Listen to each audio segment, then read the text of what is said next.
Kia ora, Karakia. We've got the full complement of all those of us who are in the House today, and we have Councillor Cranwell may be joining us online. He's not being particularly well, but he might be joining us this afternoon online, and have an apology from Councillor Scott. So we have Councillor Davies this afternoon for Karakia. So Councillor Davies. Matua tama wairua tapu me ngā anahera pono me tā mongai o mai te ki te ora, te ki te kaha, te ki te maramataka me te raki mārie. Kia mātou, mana te tia hoki mātou, e roko ia mātau ki koe, ko te mangai, hei tautoko mai, ai ane, ake ne, amene. Amene. A tēnā rako tōna ko waitako tō tātou mā te tipana, ka me nui ki te mihi atu ki tō tātou mā te nui te raki, a tō tina tātou me te tautu ki o Ōtautahi, nā mihi, te koutou rā. Te reira e kaitakahaere, te reki, i te atu ki a tōtou, kia koe e koutou rā o te tepu, o tēnei mihi, o te hui, o Tudak, T-U-D-A-C, Tudak, Tudak. Ka koe. Ko reira, e mihi atu o te mana whenua, o Whakakapi tōru ko hapa taikai o waro, o maru moko tere, moko paparuru hau, o mai tua uwi, tua huru mana, tua huru kapiwa e mihi atu. E mihi atu kia koutou o na mana whenua, kia koe o te mana whenua o te heki au, mihi atu a e, nā mihi, a koutou rā, tēnā koutou. Koe anō e kai whakahaere, ko tēnei hui ki konei, te hui whakamutuka o tura. Ani reira, mauria mai e whakako ki te kaupapa me nui. Hui anō aroha mai tuatahi me tō Mahara o tō rangatira o Awarua o te rangatira o Rapiura, o reira e haere atu rā e Dick Ryan, e no reire e Dick haere atu rā ki te whakapapa wairua te tapo te tapo. Koutou rā, tēnā koutou mihi atu, kia koutou tapo. Just a couple of things to acknowledge one of the head chief families, one of the head families from Tuahiri and also from Awarua and Bluff, Dick Ryan, who passed away last week, and a huge anniversary of Awarua and Bluff on Monday. Dick was a very big supporter of Pure Island, Rudy Rinanga as well, but also football, rugby rather, the real game, and then also moved in sport, you want particularly a lot of that. I just wanted to also acknowledge that this is the last meeting actually of Tula. So acknowledging that today as well.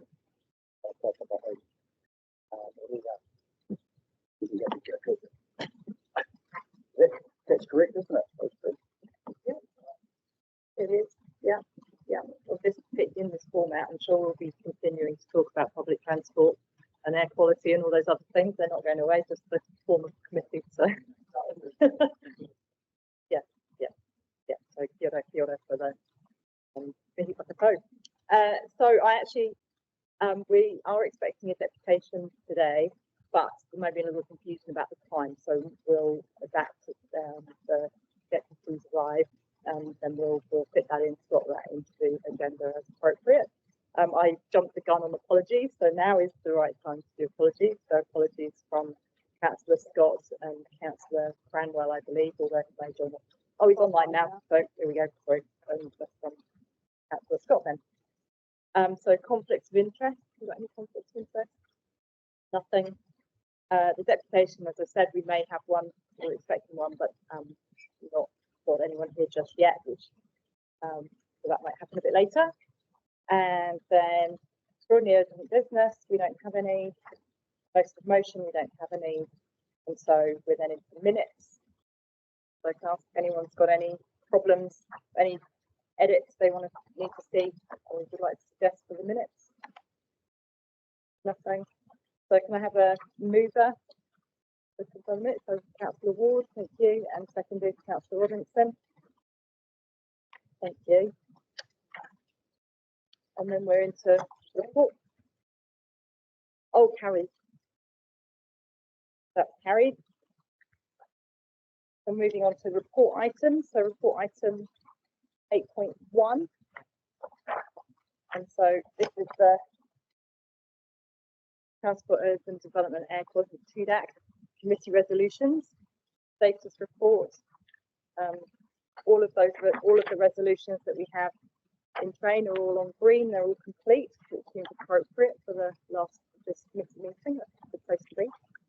So any questions on any of those resolutions? Nothing? Okay, so can I have a mover for the recommendation to note the status?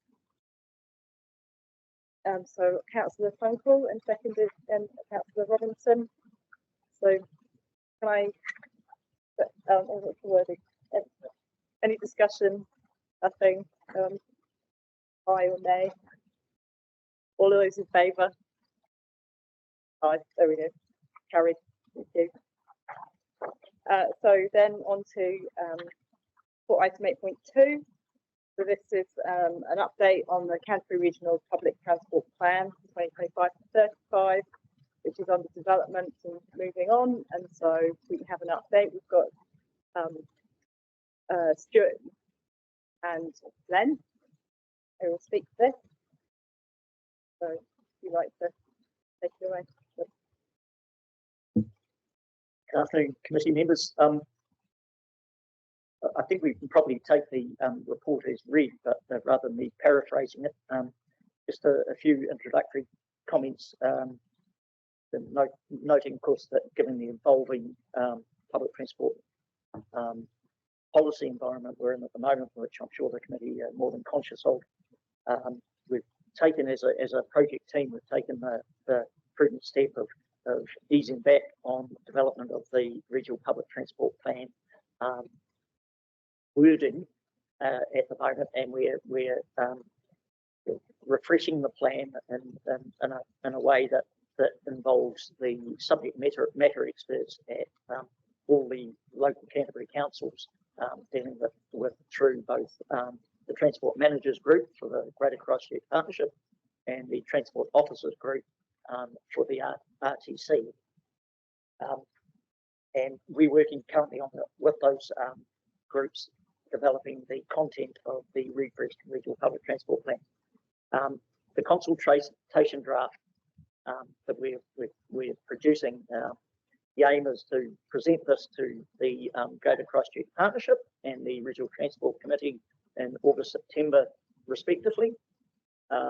Should the draft then be endorsed by those committees, it'll go out for public consultation in late September, and the Greater Christchurch Partnership and Regional Transport Committee will be holding hearings on that draft in late November. Following the deliberations from both RTC and the GCP, they'll oversee any changes that are needed to the document, the consultation document, and recommend it to the Canterbury Regional Council for adoption in March next year. So effectively, that is the process and the update.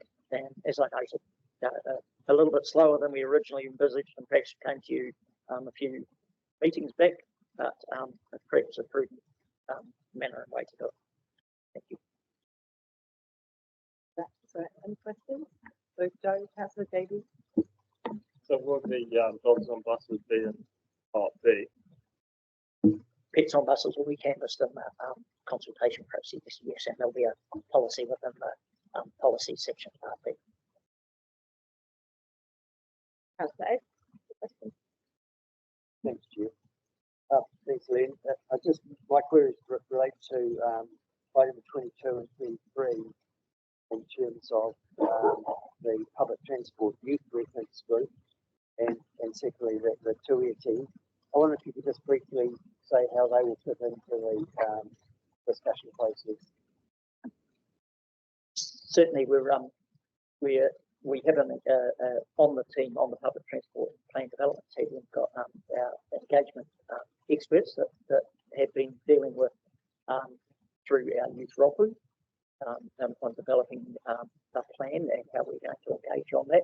We've also looked at, in response to the long-term plan delegation from Selwyn District Council, Youth Welfare in particular, they've established more connections with the wider, because they're very conscious that there's a need to engage with the youth in the district.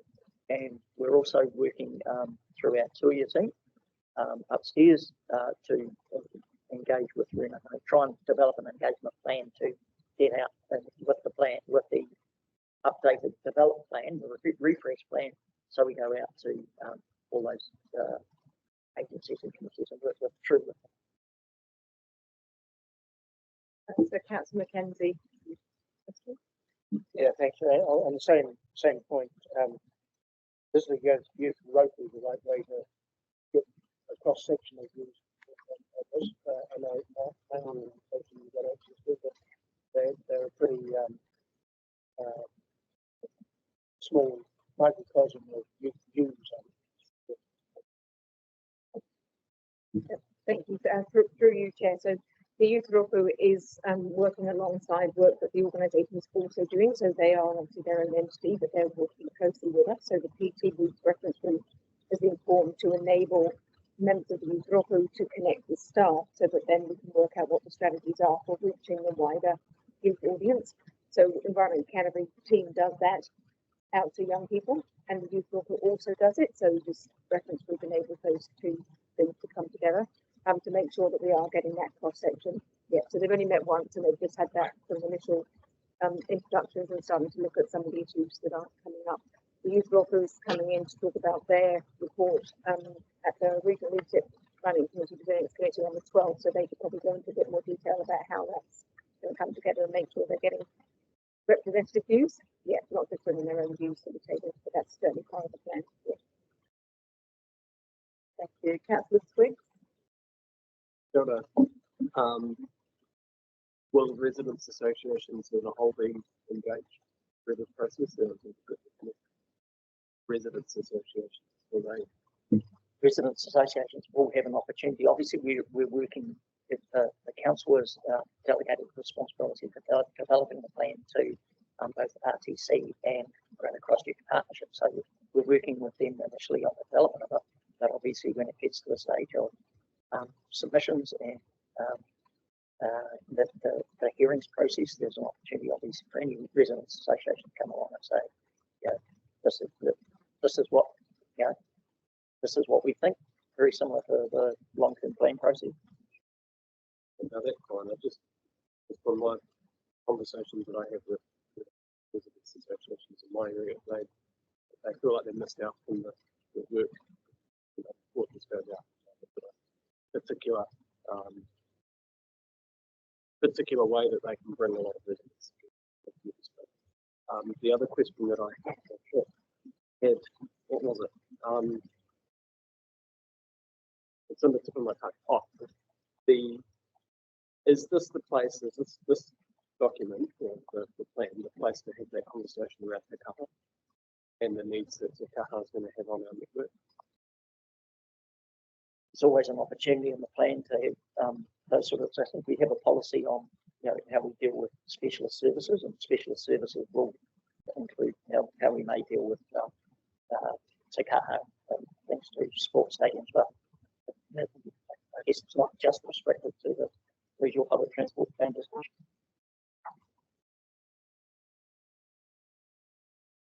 Sorry, just to expand on that a little bit more.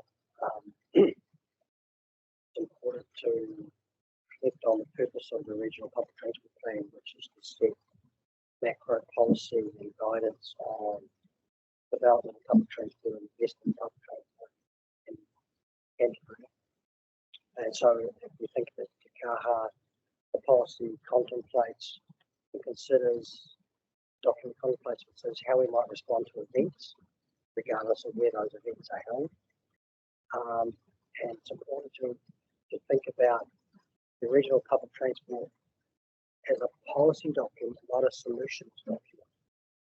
So it's not intended to drill into specific solutions to issues, but to deal with the policies that might inform how we deal with those issues.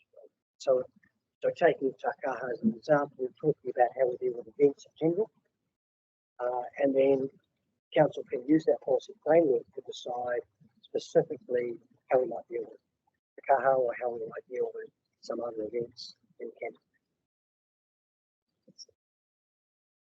That's helpful. Thank you, Len, for enlightening us from that. So, Councillor Karakia. Sure. I just want to come back to the engagement significance, point number 23. So, and it's actually around the two-year thing. So, have they already started having an engagement with public remainder on it? You know? Not at this stage. We're still very much in the drafting stage, the first stage. So we are working essentially to, I guess, for want of a better term, align it with what we know and how and update the plan at the moment about what we know in the changing environment in terms of legislation and other elements. We need to, I guess, all the councils that are collaborating to produce this plan need to essentially formulate our position on or the initial wording, I guess, on what we're going out with, so that we then can go to Runanga and use Ōtautahi and that and say, well, here's the document that we're giving you to look at. Here's our initial ideas and our initial thoughts and our initial refresh of that document. So, to essentially say, it's just that if I go probably 2 or 3 months ago, both Councillor Mihi and myself and actually engaged with the Waimakere District Council and around the buses that goes through here. And it was really interesting actually because so much infrastructure has changed there, particularly the numbers at the school and all of that.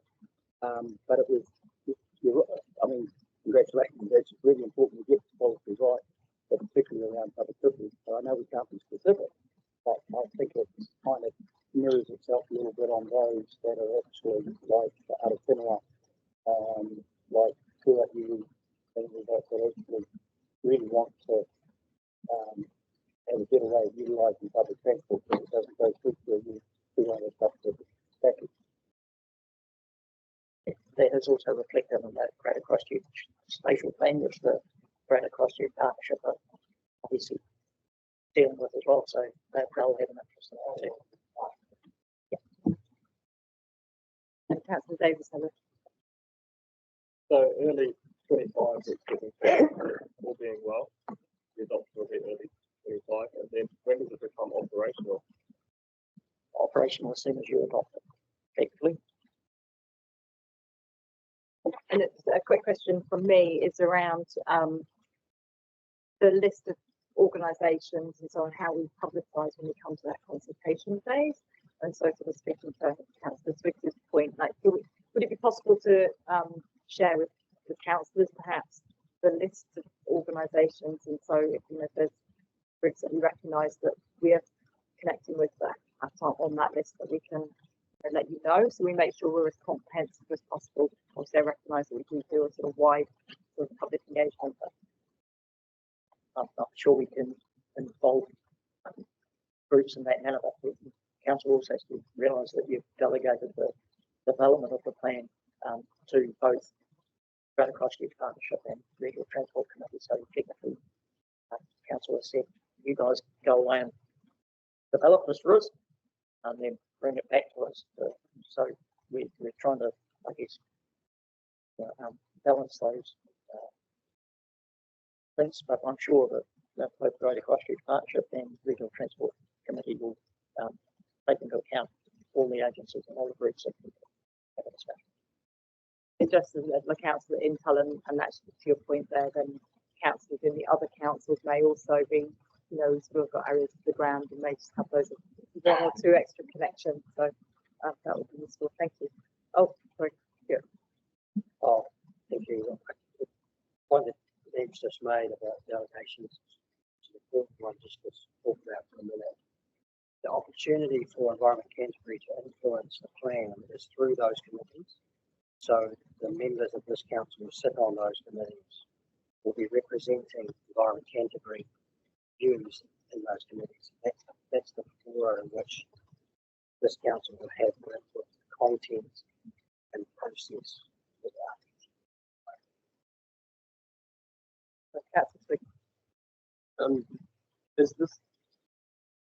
Is the way that this is delegated down to those committees, is that normal for other regional councils, or and when was that delegation given? Yes, through you and Chair. So delegations were given for around about 2015. And at that time, the Greater Christchurch Public Transport Joint Committee was created for this process to be delegated to. And there's a whole bunch of history as to why that process unfolded. This is not common in other regions. So Canterbury and in particular Greater Christchurch had a number of unique conditions at the time which resulted in this change happening. It's fair to say that the world's changed a lot in those 9 years. And so council might think it is appropriate to relook at those delegations once this process is finished and determine again whether they are still appropriate of the purpose. That might be something that council might consider. Madam Chair. Follow-up question with that. So that was delegated under the commission.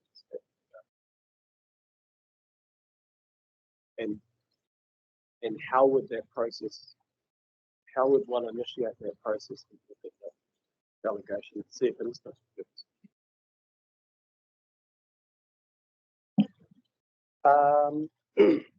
in the first instance, because the delegation is made by Environment Canterbury can formally choose to review that delegation. And in making that decision, staff and officers will then go away and look at what was the basis and rationale for the delegation. Is that basis and rationale still valid? And there will obviously be conversation with council about that. Noting that the delegation involves a number of our partners, so I would expect that council would want to engage with those partners to get their views to inform any decision on the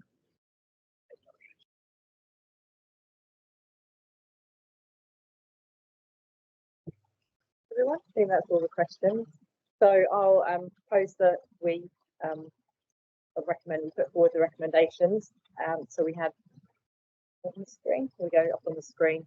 So note on the update and the proposed date for public consultation. So go move it. Councillor Davies, seconder. Councillor Pauling. And so any discussion? Councillor Edge?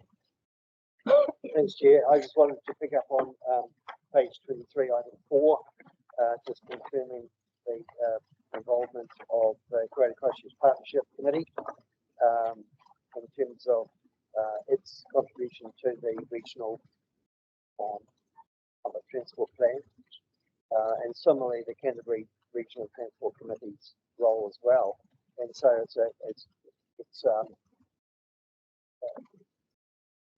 both subcommittees have agreed to that approach, and there's basically going to be 4 representatives representing GCP and 4 mayors, also Chair Scott, also representing Canterbury Regional Transport Committee. And obviously they will meet to deliberate on the hearings. I'm really pleased that as part of the engagement process, we'll make an effort to liaise with youth brokers and other youth as well, and particularly in terms of the development of the GCP spatial plan, where the youth contribution to the submission process and the hearings process was really really well received by the panel at the time, and they gave some really good advice. And we had a big session out at Canterbury University with a number of youth groups presenting issues that they had on transport. So it's good to see that can be carried through. Yeah, I was just going to say I feel inclined to vote against the resolution. However, I won't vote against it because it's only noted. But I do just want to note my disquiet about the process delegation thing. I don't feel like I have much visibility over the stuff that's coming out of GCP, which is a shame because there's some good stuff that does come out of that. But I think we're in a very different time now. I think councillors around this table, some of us would probably like to have a little bit more involvement in higher level discussions about these matters.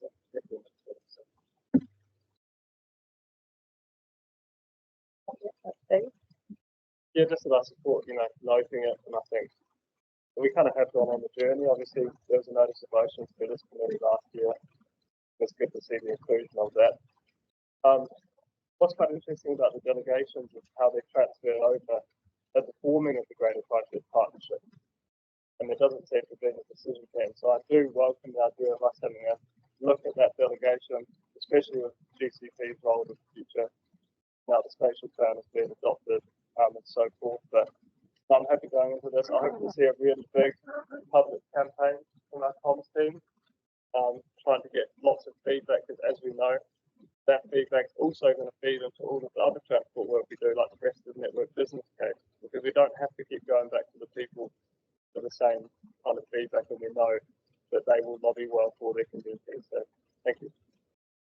So yeah, those points, and I think just to note that we do have a bit of a discussion, or can have a bit of a discussion about Greater Christchurch Partnership later on in today, and those that there's a question mark around.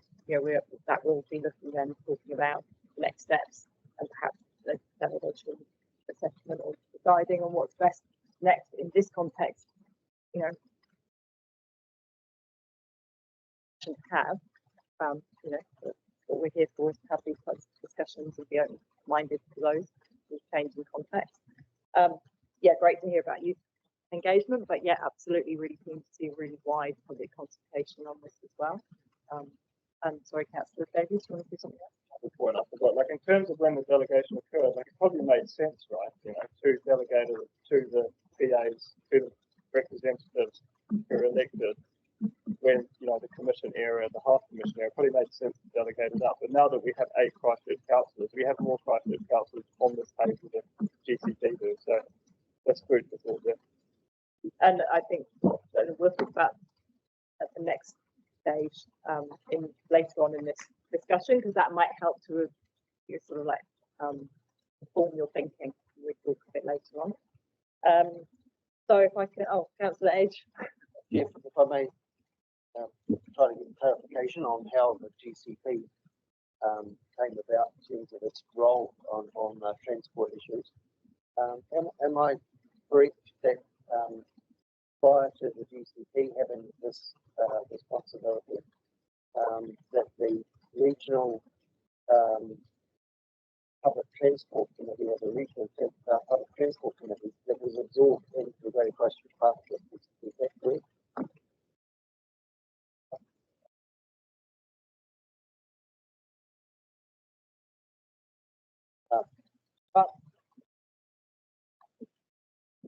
So Stuart, did you want to come back to the table and that?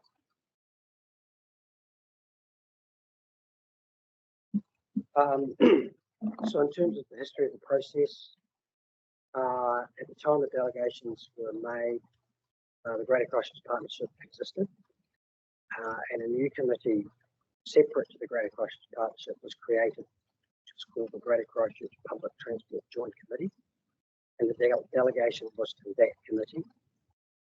When the RPTP at that time was processed and consulted on and recommended to Environment Canterbury, who then adopted it, and the PT Futures business case was complete, the Greater Christchurch Public Transport Joint Committee made the decision that their reason for being had now been completed. So that committee was dissolved, and consideration of our RPTP delegation was then reviewed, and Environment Canterbury endorsed it being passed partnership to deal with regional public transport plan and other strategic matters relating to transport.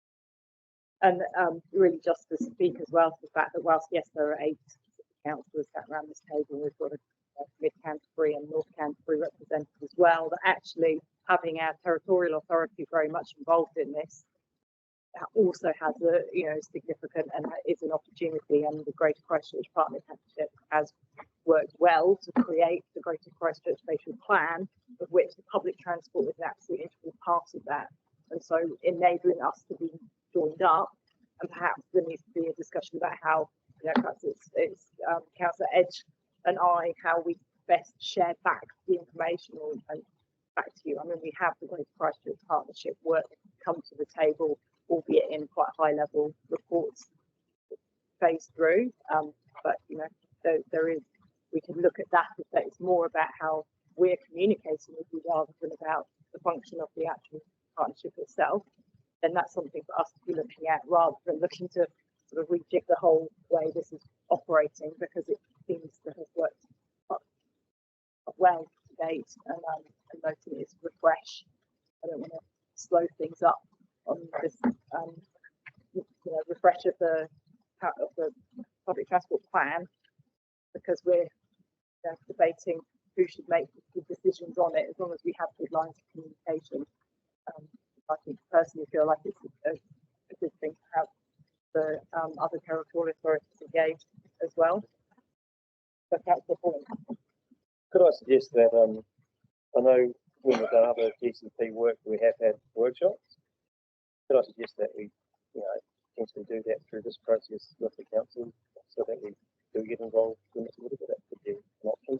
Bring some stuff back to us through a workshop, because we have done that with GCP work before. So it's an idea. Right, so we put the recommendations. All those who are in favour, please say aye. Anyone against?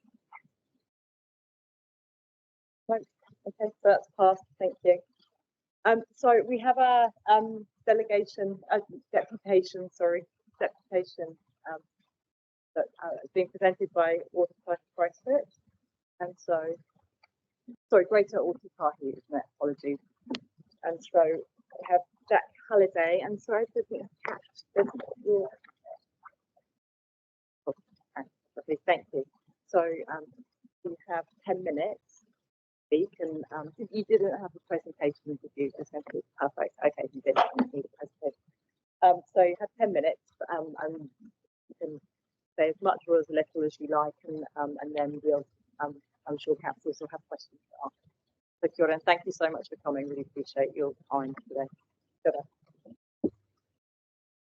I should have explained. Press the button and then. Kia ora koutou, I'm Grace Dent, and this is Jack Halliday. We are speaking on behalf of the organisation Greater Ōtautahi today. Greater Ōtautahi is a group of residents from across Whakatau Canterbury who want to enable accessible conversations and non-partisan advocacy in order to create a better Ōtautahi. We want Ōtautahi to allow for housing choice, modal choice, safe streets, and a vibrant city. Through this vision, we will see an Ōtautahi that is livable and equitable for generations to come. So you've heard the benefits of public transport from residents throughout the LTP process, and that's what we're going to talk to you about today.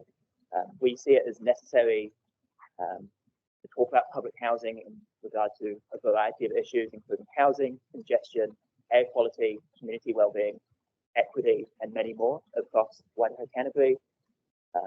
And 64% of submitters during the long-term plan supported the preferred easy futures timeline of frequency uplift by 2028. Kia ora everyone, good to see you all again. So despite this high level of support for better public transport, many of the changes to the draft long-term plan, delayed frequency uplift, and necessary business cases, which significantly for mass rapid transit may leave that in a riskier position to receive funding later on. So as we are very much in support of PT Futures, noting that these are some common sense proven to enable higher patronage actions, we are of course incredibly frustrated. However, we do understand that these delays are largely a result of uncertainty surrounding government funding. However, due to this being the case, as well as widespread public support, we believe that ECAN has a responsibility to advocate to the central government that required funding for PT Futures must be matched to what ECAN needs. We feel as though it is imperative to tell central government that Waitaha is getting a raw deal. In the draft policy statement on land transport, any reference to public transport is only accompanied by Wellington and Auckland, despite Christchurch being the second largest city in New Zealand. And this is also historically true. So in the 2021 to 2024 National Land Transport Fund, the analysis from Business Desk found that Wellington was awarded 5,667 per person, 4,255 for Auckland, 2,964 for Waikato, and only 1,847 for Canterbury. And ironically, due to Canterbury's greater car dependence, we likely also pay the most into the National Land Transport Fund. So what ECAN has been investing in and improving, services have been working.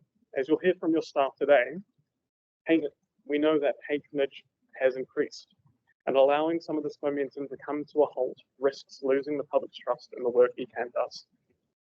So just to reiterate, this is the end of our so just to reiterate at the end of our quick presentation, we feel that ECAN has a responsibility to respond to the community wishes for better public transport. If it is the central government that is letting the future of public transport in Christchurch down, it is ECAN's responsibility to advocate to central government to improve that. Thank you. So, do we have any questions? Tēnā koutou. Thank you for your presentation. And you've just reiterated again, the feedback that came through with our hearing process on the LTP. I think one thing that has also come out is the fact that we're working with a broken model, and it's not for the want of actually a lot of effort and energy goes into trying to lobby whoever to really highlight that fact. And it's not just this regional council, it's actually pretty much right across New Zealand. But the interesting stats that you've actually quoted, particularly comparing us around or what Auckland's getting, what Wellington's getting, and we being the second largest city in New Zealand, we fail miserably. And so that's the other part of discussions not on this table. A lot of people are getting so frustrated with that provincial, why aren't we having a provincial government of South Island, basically, in some ways. Look, my question is that do you feel that what I'm hearing is that are we not doing enough, to actually drive this kaupapa around the model itself, or are we actually just dancing to the tune of the composers up in Wellington?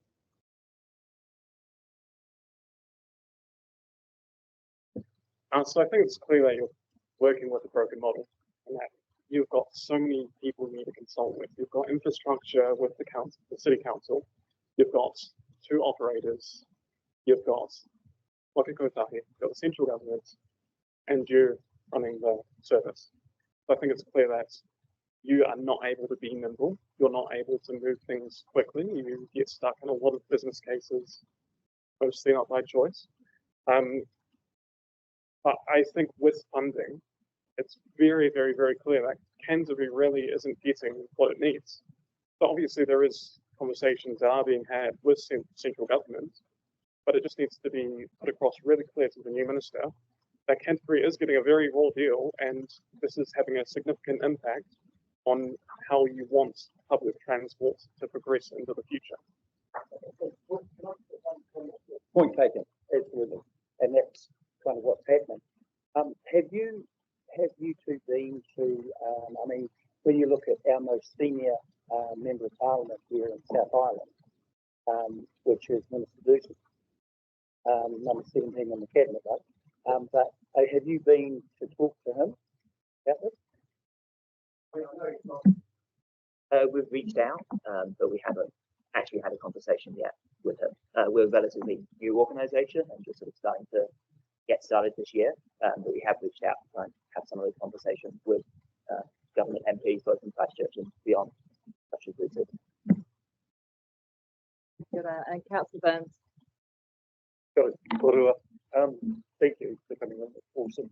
Can I say thank you too for your engagement in the LTP process as well? Very much appreciated. Mine sort of follows on from Councillor Koraka. Have you had any engagement with the likes of Selwyn and Christian City regarding exactly what we all, are talking about? The majority of people, I don't speak for everyone, but there's nothing that you've said today that I don't think kind of what we all think ourselves. But I'm curious to see if you've engaged further with that. We were actually just talking about that before, so we are planning to reach out to someone and Monarch to try and talk about these issues, because there's internal frustrations with them about how they receive their bus service. And again, it's clear that they've got the same issues as we know in Christchurch. Oh, Councillor Smith. I think one point I wanted to make. So we can do all the yelling we can as politicians. It's also going to take people in Christchurch to sort of start speaking up as well. And I know that in the areas that I represent, there's some places that are absolutely hate public transport and don't see the point of it. And then there's other areas that we cover. In the papers that we've got today, there's a really interesting part here around the subsidies that some of our routes get. And so the good performing routes are getting $3 to $4 subsidies, which is a good performance. But there are some routes in our network that are getting $30 subsidies per person. And so when people see that, they just say, get rid of public transport, rather than saying, how can we get the network to be better so that people use it? And I think that's where you guys could actually help us as well. So I think it's more, can you help us with that and make sure that people, these reports are public, people are going to go shouting out that some of these routes don't work and they're getting extraordinary subsidies. But we need to have that flip side to the conversation as well. And the media are going to have us outside of so try and do your best. Well, I think what's really encouraging is your statistics around people who have used public transport in the last year. I think that gives a good indication that actually the general public, not just your consistent public transport users, are using public transport more for where it makes sense for them. So I think continuing to grow that statistic in particular will really get the public on board. The statistics around your DevOps recovery rates, I think, are very true. And and I think with that, PT Futures focuses the most on core routes. However, for the long-term plan, you've also delayed improvements for the core routes and pushed forward rest of the network, which of course is good, and you don't have much choice around that.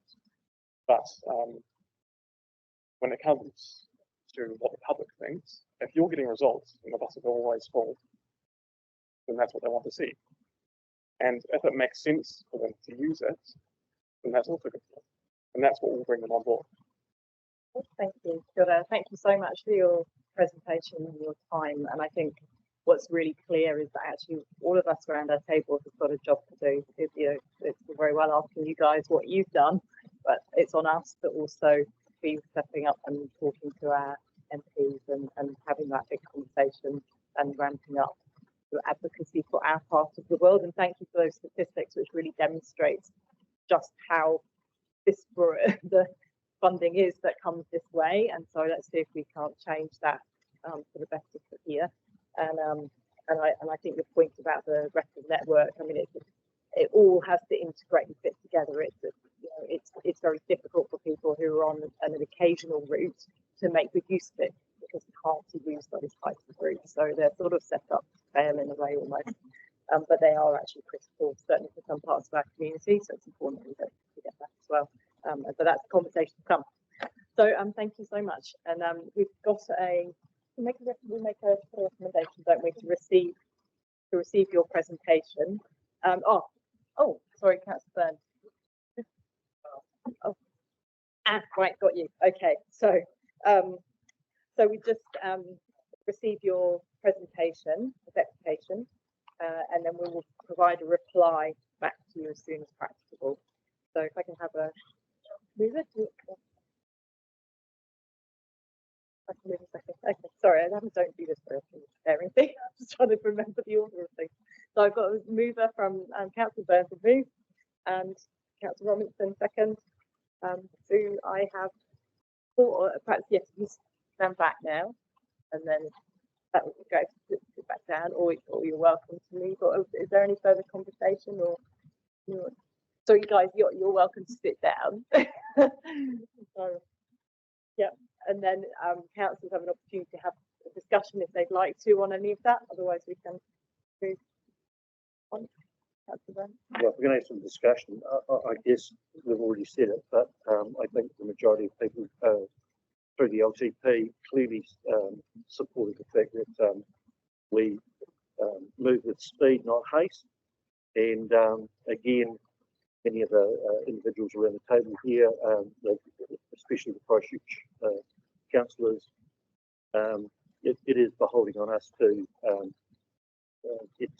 I can't think of a better phrase than to get stuck into any of our elected officials. I think every opportunity we have to bang in our drum, we've got to do that, and maybe take the opportunities that probably exist within the building to support discussion when people are having a drink on a Thursday night or something with people that might have some form of influence. Thank you. Thank you. So can I do the recommendations, and then do I have we've got to move in a second. So do I have all those who are in support, please say aye. Good. Thank you. Pass. Carry. Good. So we'll move on to report item 8.3. So this one's the Transport, Urban Development and Air Quality Committee report. So I think we have Jessie and Stuart. Can we just talk to this one?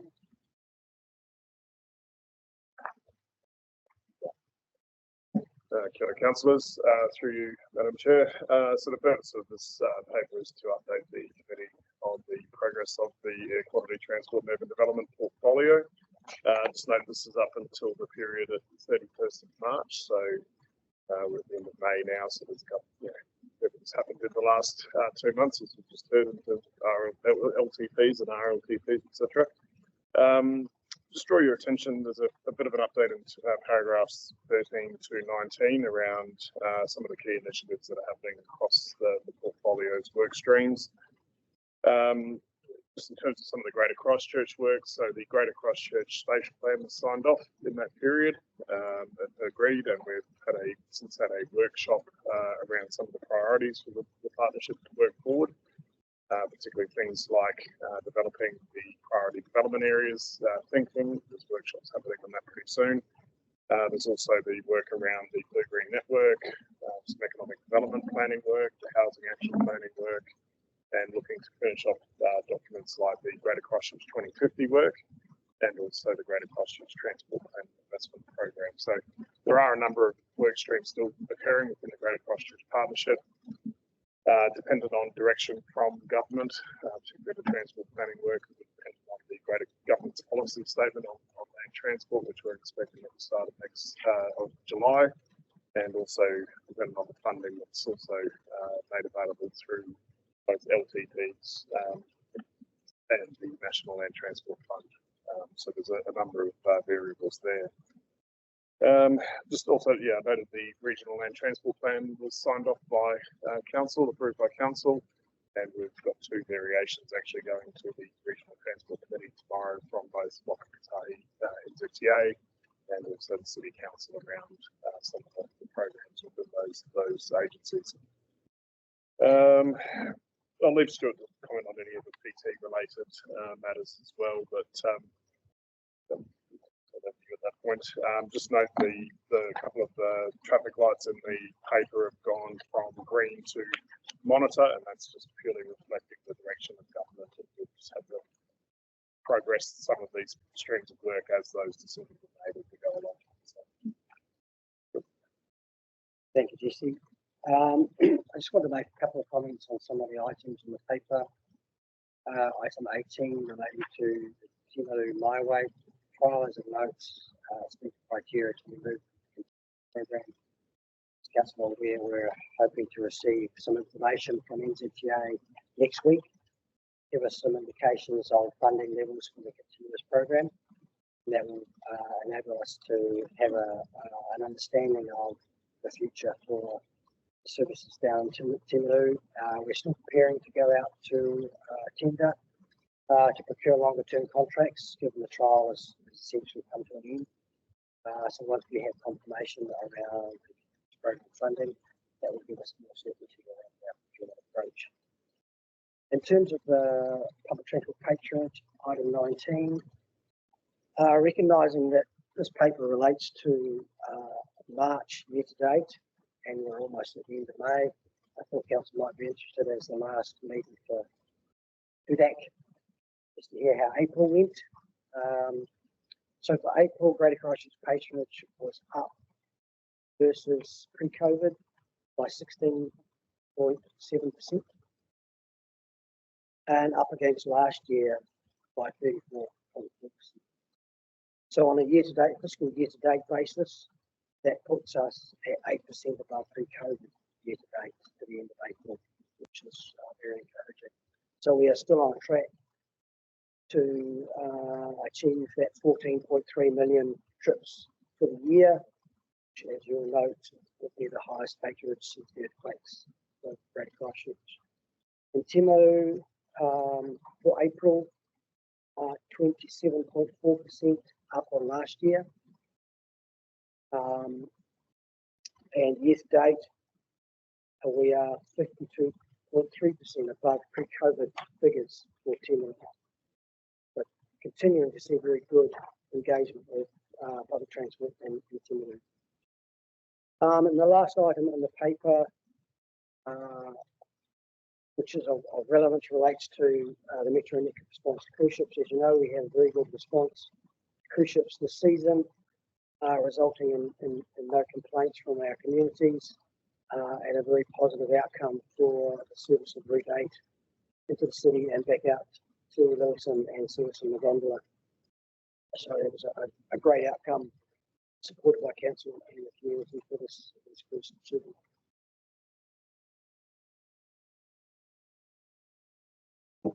Kia ora, thank you for that. So just Councillor Karakia. Can I, and 8% is 8%, it's still going in the right direction.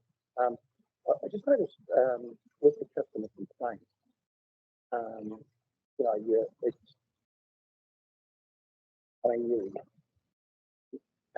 March and April, it's kind of up there. But it looks quite consistent. What are the main, have you broken it down as to, is there commonality in the complaint? Yes. So while the complaint rate per million trips, I think that's what we refer to in there, is very, very low at 2 points.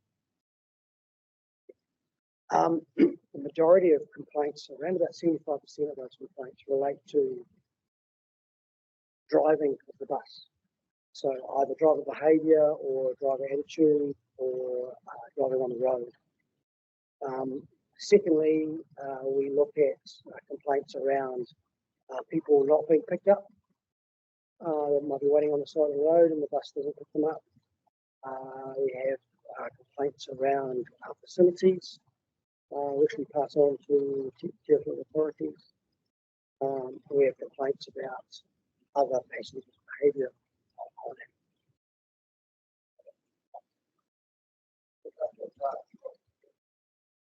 Not necessarily. So it's an interesting question. So if the bus is full and they can't stop, well, they're not going to go past. If the bus is not full and the driver doesn't see the person on the side of the road, then they won't stop. And that often happens at night. And so one of the communications we provide to our customers is to actively signal drivers. On a number of our stops, we have multiple routes using the same stop. And so having a passenger who's waiting for a service signal the service that they want is very helpful to the driver.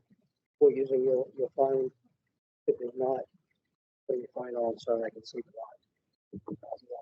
On occasion, where we've had feedback from buses not stopping, on occasion, based on the investigations, it would appear that the incident being expressed is not reflecting what actually happened that we might see on the video.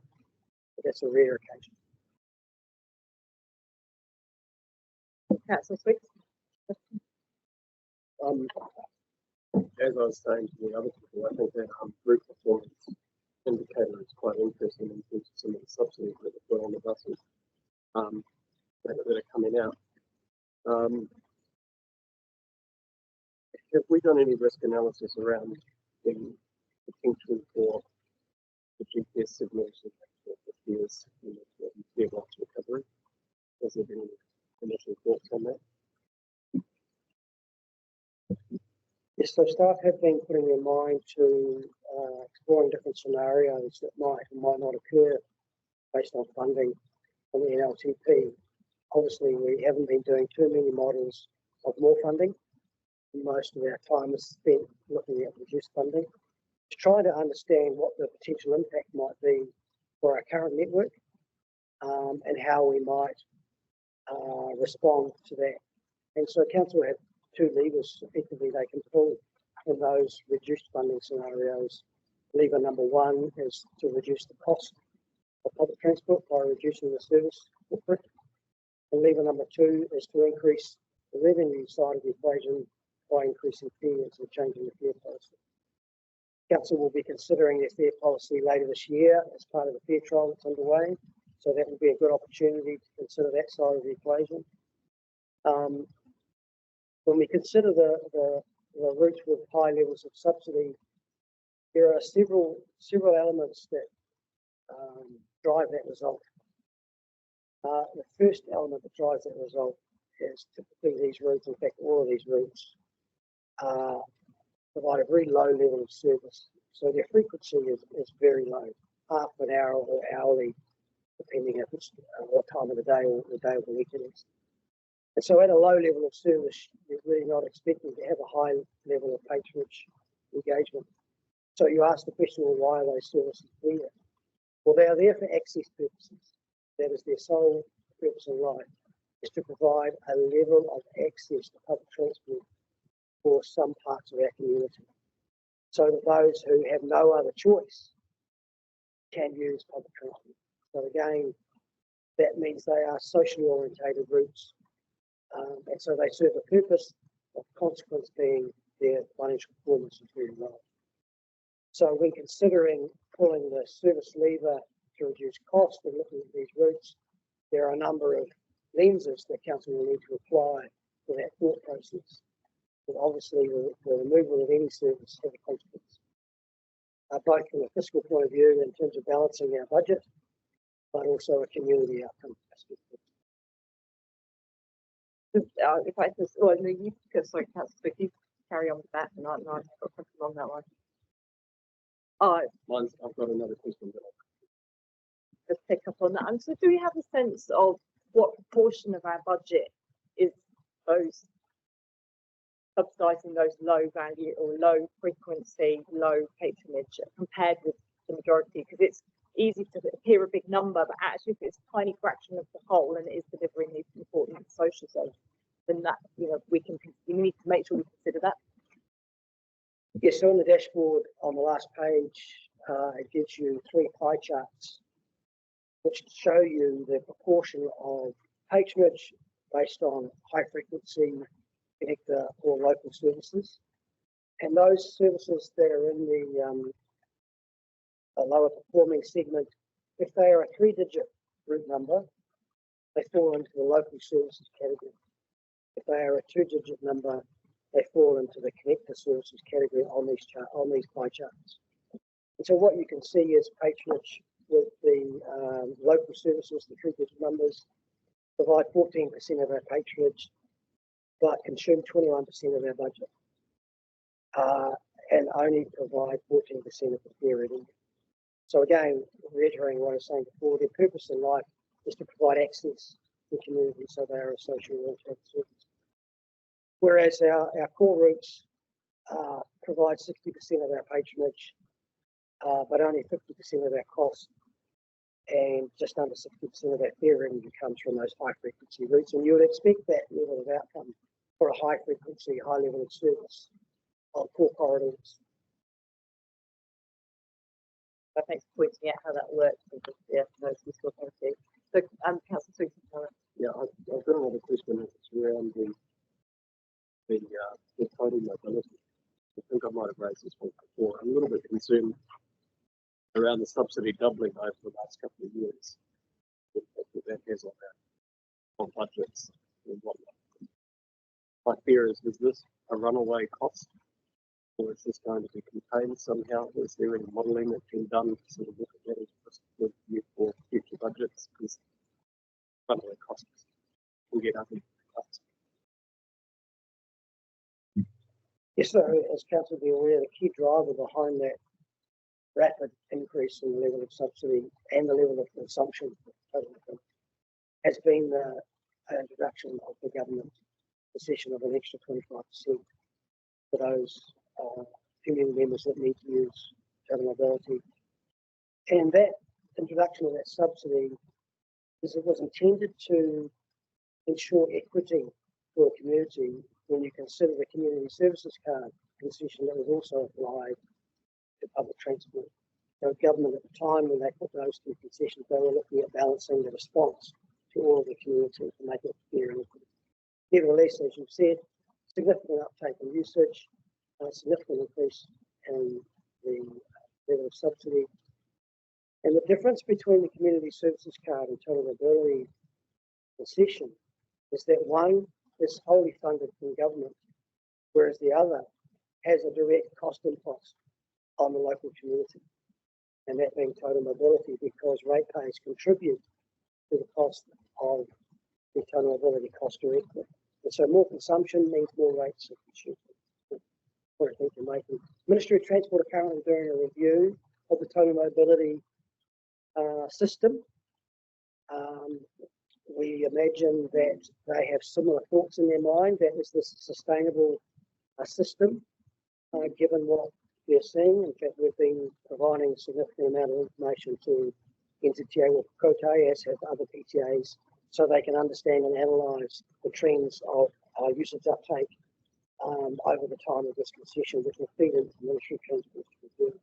From a council perspective, council's ability to influence this really only lies in the level of the threshold of the fare cap that is applied to total mobility. So at the moment, the fare cap is $70 and the subsidised contribution up to $35. The councils around the country set their own caps, and that cap really determines how much of a subsidy we tip in. So, you know, in the absence of any other change, if the council were looking to reduce that cost, they could reduce that threshold. The irony of that, though, take that into consideration, is at a time of inflation, reducing the subsidy element seems to go against where most concessions are focused. It's not to say you shouldn't consider that, but it's just Oh, sorry. Actually, it might not be relevant, but what is that set at around parts of the country that tell me about, given the cost of the I don't have the other regions' numbers to hand, but we can get that for you. Councillor Bones? Sure, thanks, Jesse. Thanks, Stuart. I've just got a question on the dashboard around safety. Have we got the initial sort of feedback on the customer support team that are now operating on our services? So yes, the customer support team commenced operations mid to late April this year. So they've been in place for 6 weeks now. We are intending to provide a briefing to council in August on how that's going. At the moment, they've been very well received. Our drivers in particular are happy to see them on the network. They have been collaborating very well with Red Badge and Interchange, and both those organisations and staff have been supporting each other with various issues in the interchange and on the street outside the interchange, which has been really, really encouraging to see. We get a weekly report at the moment from the provider of those resources, and as you'll be aware, the purpose of the trial is to understand and develop the opportunities that service presents us to improve the safety and the experience of that customer. So that information that they are reporting to us is being iterated every week as we uncover what they're telling us and ask them to focus on new areas or give us new insights, etc. So when we give our briefing to you in August, we'll be able to give you a much more fulsome view of how the first quarter has been done. That's actually really pleasing to hear about the drivers, because my understanding was there was trepidation, I think, by the unions as to whether there'd be any value. So, yeah, well done. Councillor Mackay. We touched on it was really around the media from the unions at the time was really questioning the value of it, so that was in a bit of odds to what we're doing. And I just wonder whether we've actually consulted or informed them of that. Yes, Secretary and Chair. So Council will recall almost 2 years ago now, there was a significant uptick in antisocial behaviour at the bus interchange. And Stephanie, our Chief Executive, initiated a working group between ourselves, Christchurch City Council, Zim Police, the operators, and the union A1s. And so they were party to those working groups. And in that working group, we established a long list of potential interventions, and the safety officers was one of those interventions. So they were really good. And yeah, just a question from me again. Looking at the safety bar chart, there's others, which is actually not far short of a quarter of all of the safety incidents. Does that relate back to the complaints part that you talked about before, or is that something like, or yeah, I hadn't noticed that really big bar previously. So Council identified that issue several meetings ago, and we've been investigating what is driving the other category to be so big. And if you look at the summary notes for the dashboard, you'll see some commentary there that we've identified some new categories of incidents that haven't been available in our selection list, such as code of conduct breaches, a passenger unwell or person unwell, a vehicle-related issue, or a general operational issue. So we are intending to monitor the incidents over the next several months to make sure there is a clear trend of those new categories, and then we will create those new categories and retrospectively apply them to the data. And so we expect that we will see the other categories significantly shrink while we add new categories to the forefront. Any other questions? I think that was all of them. All good. So kia ora, thank you, Stuart and Jesse, and I'd like to step back and then move the motion. And so receive the work programme update, and do I have a mover? Councillor Mackay, seconder, Councillor Edge. So any discussion? Actually, I'll jump in with just a comment. I just did a quick bit of maths, as I like to. And that 14% of patronage based on the nearly 14.3 million trips is actually 2 million trips, which is a lot. You know, that's the point, isn't it? If you imagine taking that out, and that's 2 million trips that people can't do, and it's things like got like the skate shopper, and you know, you can. It'd be very.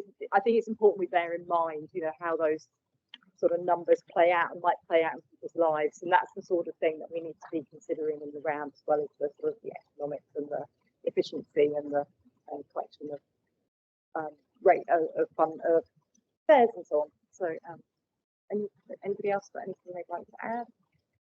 No. So, if I can put the motion, and all those who are in favour, please say aye. That's carried. Oh, and any against? No, that's carried. So the next item then is item 8.4, which is the minutes from the South Island Regional Transport Committee Chairs Group. So we have Jessie coming to speak to that one. So Jessie, if you'd like to present. Good again, councillors. So yeah, look, I'll take this paper as read. It's an update. It's bringing through the South Island RTC Chairs minutes from their meeting of the 15th of April. Topic that dominated the conversation was the government policy statement on land transport and the submissions that each of the regional councils had made to the government on that policy statement. We also had the Ministry of Transport staff walk us through that and where their thinking was in terms of the GPS and the funding spectrum. We had an update from Whakatahi, both James Cagle, who you're going to hear from shortly, and also Emma Spate in the top of the south. And we had Kiwi Rail, Gary Iken, give a presentation about where Kiwi Rail is at in terms of their long-term strategic direction and funding as well. We had a presentation from Whoosh, as a transport solution. It's like, undersell what they do, but it's a gondola type system. But it's on a fixed track, so it's quite a different sort of system. That they're trying some of that technology down. So something to look to in the future, but feel free to jump on their website and have a look at the videos and things they have available. So yeah, it was. We have another meeting coming up in July, I believe, and we'll be looking through some of the South Island work program, particularly rate study, and also some of the resilience priorities and road closure projects that we have underway into that work program. So we'll bring that back to the council. I'm sure there'll be some interest in what's happening in this space as well. So happy to take any questions, but yeah. Any questions? No. So thanks, Jessie. But no questions. So yours will move. So Councillor Edge will move that we receive the minutes. My seconder, Councillor Davies. Any discussion? I wonder, Councillor Edge, if you'd like to add anything to Jessie.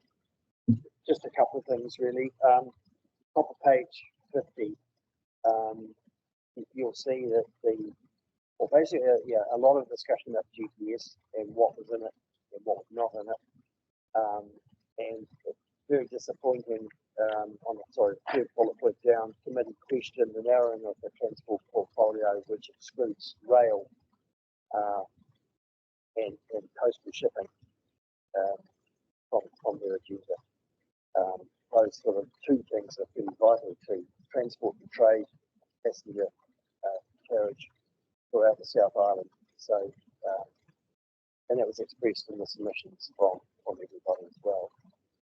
Page 49 there down the bottom, the GPS has set 4 strategic priorities: economic growth, productivity, resilience, safety, value for money. And as we know, quite a few things that we were planning for have no longer been included. Committee questioned the reduction of funds for cycling and walking activity passes and restrictions to mode shift crossover in those activity passes. Committee expressed concerns regarding the effects of climate change and where funding will come from for resilience planning and work. So really quite a few things that we were concerned with. But what we did agree on page 51 there, the last bullet, was that we do need, the chairs do need to strategise and prioritise now, so that we have a stronger voice to government in the 2027 GPS cycle. Anybody else? No. So can I ask for support for the motion? All those in favour, please say aye. Any against? No. So that's carried. So then we're on to report from the. Oh, sorry. I put my hand up only a little bit and you didn't see it. That was my fault.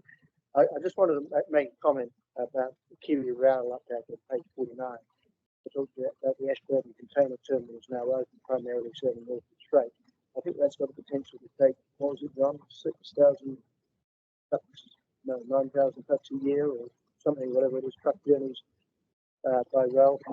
ECAN's role in that was to delay the project for 6 months, add $250,000 to the consenting costs with no environmental benefits as a result.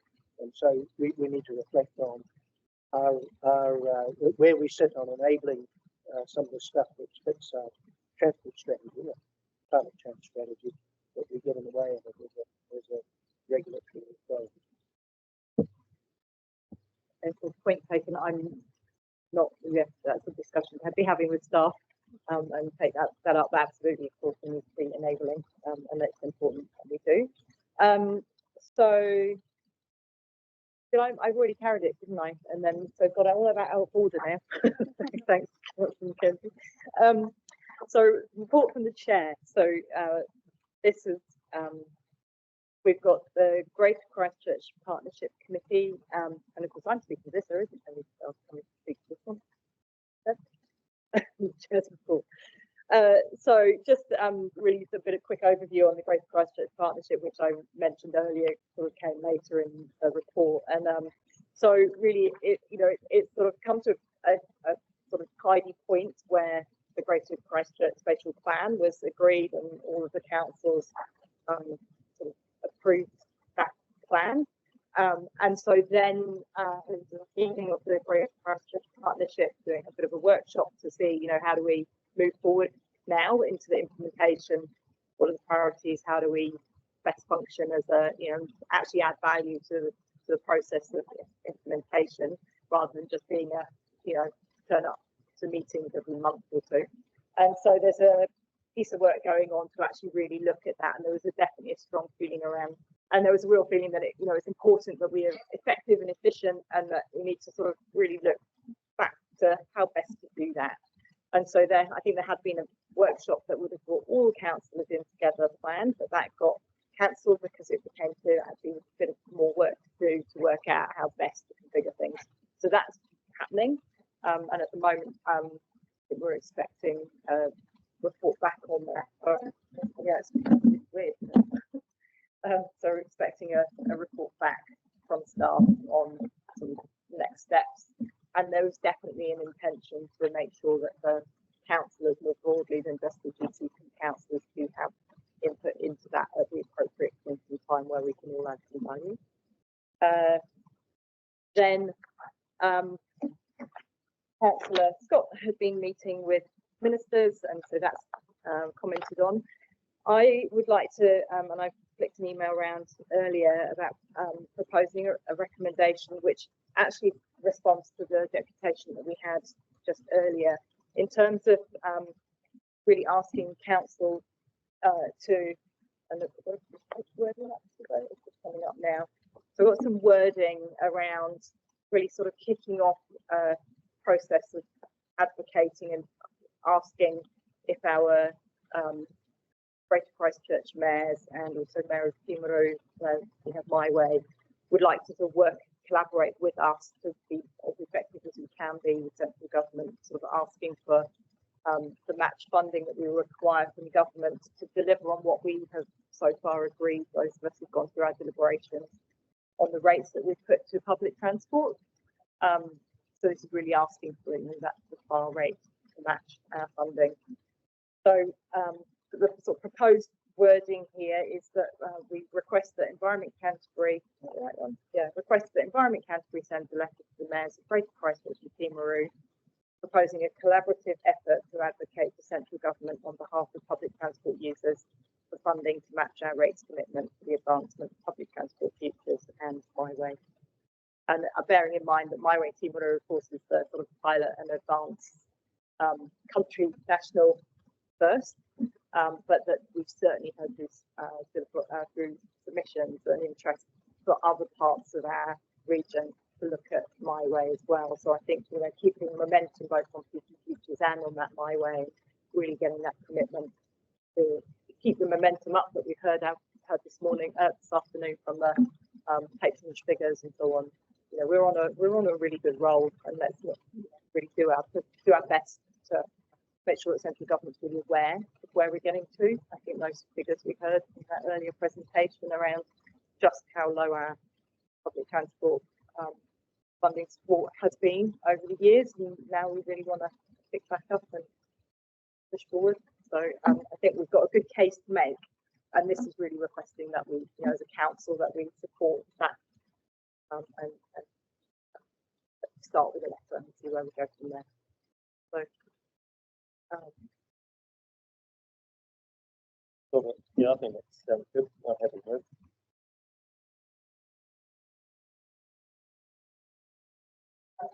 Councillor Ward and Councillor Pauling, thank you. So mover and seconder.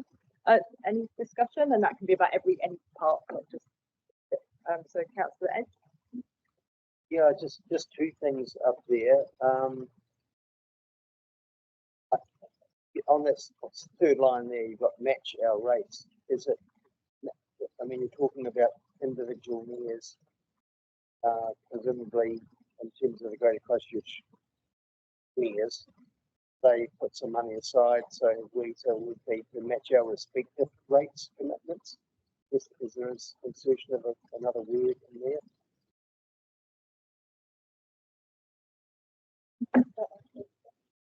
Oh yeah, so I need mover and seconder to be okay with that. I mean, that makes sense. Yeah, I mean, the intention is simply to.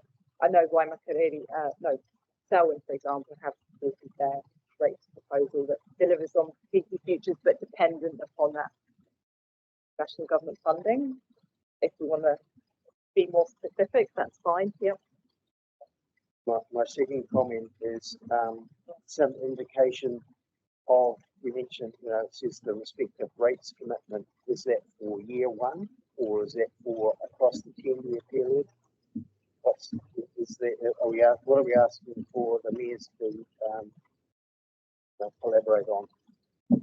Well, I mean, it would be great just to get year one committed to, but yeah, if it's 3 years, if we can get government to commit that long, whatever period of time we can get commitment for, but year one would be a good start. And I did send around some principles of advocacy, so I had, it's just simply to kick off the process of doing a letter. I sent around principles, just a high level of intention of what we might contain in a letter, and we'll sort of fluff that up a bit, and then it will get circulated around you all to have a quick look before we send on. So it's simply saying it's just about getting agreement around the table that in principle we want to go to those other councils and work together rather than being piecemeal to get support from government for the projects and the programme that we've put in place or are intending to put in place for draft LTP that we've now had deliberations on. Councillor Ward.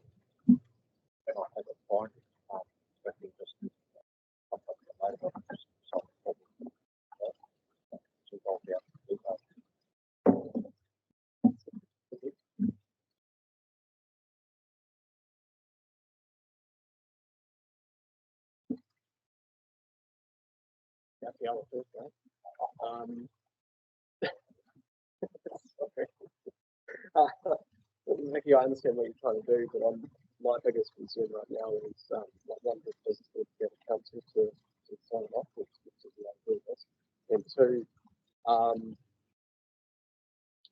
if we're asking the mayors of Greater Christchurch, I should say, they're fighting at the moment for funding for local roads, cycling roads, for other things. So that's why they're going to sort of go, well, you guys can get stuff. We've got our own problems. Then what? Do we go alone or what? So just, I understand what we're trying to do, but I think we're in a fun fight with other issues that have been faced around transport funding on a whole region. So make sure that we can get that across the So my response to that would be that we're requesting we're asking them if they want to collaborate. We can't make them collaborate, obviously. I would hope that certainly the Greater Christchurch mayors, in particular, given that we've had the Greater Christchurch Partnership, and this is what the Greater Christchurch Spatial Plan hinges on, is delivery of peaceful futures and working towards national that they would be willing to collaborate, at the very least, that put the signature at the bottom of the letter. We're happy to craft the letter. Certainly, I think the process. I mean, that's really why I'm asking here now: is the council willing to say yes? Let's put a letter together, and if it sends something around, have some feedback that way, and get it signed and sent off by our acting chair. And possibly with some of the other mayors as well, if that's what they would like to do. That will be a reasonable process. Obviously, this committee is not going to meet again for a while, so time is of the essence. Councillor Sunkel, did you want to add to this? Just going to say, Merrill Forum meets this weekend, and I just wonder if it's not an opportunity for the acting chair to have a conversation within that forum and see if there's a way forward, rather than us being a little arbitrary or poking out. So I've got no problem with the idea, but we don't even need a resolution. That's part of the role within the Merrill Forum, is to have those conversations. Councillor Just a couple of comments. Councillor Sweets, that first point he brought up, just like Meatloaf said, took the words right out of my mouth. So what you have to, I'd agree that this probably needs to go to full council. We just need to do that as part of the process. The other thing is that, any way we can do it is through any opportunity to talk to people. But I think that that kind of letter too, you should actually CC in all of the MPs actually of within this Canterbury. I really do, because just keep tagging away at it. So all those suggestions, gratefully received. Thank you. That's a cool. So I think it's really about trying to come up with a plan, and there is a time constraint. So that's really why I was suggesting if we can try to sort of circumvent having to go through the very formal council process, then that would be helpful. Sorry, council. So can we change that? Recommends to council. And Canterbury. I don't think that's necessary, because we can send a letter if it's in line with our current positions. So it doesn't need to go to council if it's in line with current positions. So the letter, let us do this so we can draft the letter and move on. That's what I would say. We don't have to go back to full council if it's in line with where we're at. Yeah, I'm sure we can do something that's satisfied, that moves things on, because we don't have the time to wait. Things are in, time is not on our side. So cool. I'm going to move this motion then. And I'm assuming here there's no one. Did anyone want to add anything to any of the other aspects of the chair's report? Comment on anything else anyone wants to add at this point? No. Cool. So I'll move the. We've got the mover and the seconder. So all those who are in favour, please say aye. Anyone against? No. No one. That's carried. Now going into public excluded. So resolution going to public excluded. Can I have a mover? Councillor Robinson, seconder, Councillor Kai. So all those in favour, please say aye. Any against? No, that's carried. Yeah. So just take a few moments just to so staff who are not in public excluded, leave and get ready. Kia ora, just finished the last meeting. So just to sort of wrap it up, so we've come back into the open meeting. So back in the public meeting now, I believe. Yeah. And so just to say, the next meeting. There is no next meeting. This is the last meeting of this committee in this format, as I mentioned at the beginning. But the work that this committee does will absolutely roll out into some other part of the committee structure as we formulate it. So that'll get publicised down the line. So then declare the meeting closed at this time, which is 2:59.